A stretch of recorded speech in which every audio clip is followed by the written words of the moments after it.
Types. Integral कितने तरीके के होते हैं, कितने टाइप्स होते हैं इंटीग्रल के? तो इंटीग्रल के 2 टाइप्स होते हैं, एक होता है डेफिनेट और दूसरा होता है इनडेफिनेट।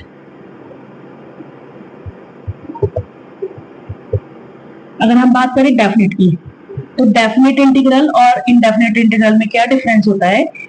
डेफिनेट क्या होता है? जिसके अंदर इंटीग्रेशन तो होता है एक फंक्शन का, बट लिमिट के साथ, जिसके अंदर लिमिट आए, रेंज आए, इंटरवल में, ठीक है। तो एक फंक्शन जिसका इंटीग्रेशन होगा विद लिमिट, लिमिट के साथ, ठीक है, तो उसे हम क्या बोलेंगे? डेफिनेट इंटीग्रल बोलेंगे। एक फंक्शन जिसका इंटीग्रेशन हो रहा है विदाउट लिमिट्स, मतलब यहां पर कोई लिमिट नहीं आती है, सिर्फ फंक्शन का इंटीग्रेशन करते हैं और साथ में कांस्टेंट अटैच हो जाता है प्लस सी। तो इन दोनों में क्या डिफरेंस है? डेफिनेट इंटीग्रेशन के अंदर लिमिट आती है, लोअर लिमिट, और ये अपर लिमिट, ये होती है अपर लिमिट। जबकि इनडेफिनेट इंटीग्रेशन के अंदर कोई भी लिमिट नहीं आती है, बट इंटीग्रेशन करने के बाद में कांस्टेंट अटैच हो जाता है। जैसे फॉर एग्जांपल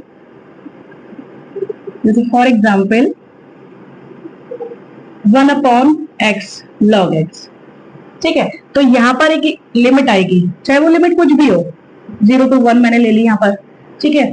तो यहां पर अगर मैं इंटीग्रेशन करूंगी तो क्या आएगा? log x 0 to 1। लिमिट कैसे अप्लाई करते हैं? Upper limit minus lower limit.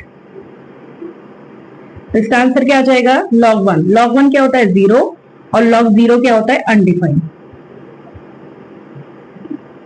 तो इसका आंसर क्या आ जाएगा? अनडिफाइंड।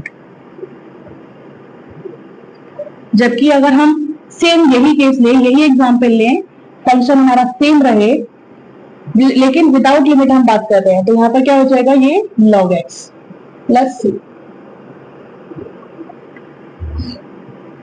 समझ में आ गया? हमने एक फंक्शन लिया 1/x, ठीक है। तो यहाँ पर हम देख सकते हैं कि हमने इंटीग्रेशन किया, बट इंटीग्रेशन के बाद में लिमिट्स आएंगी, और लिमिट्स कैसे अप्लाई करते हैं?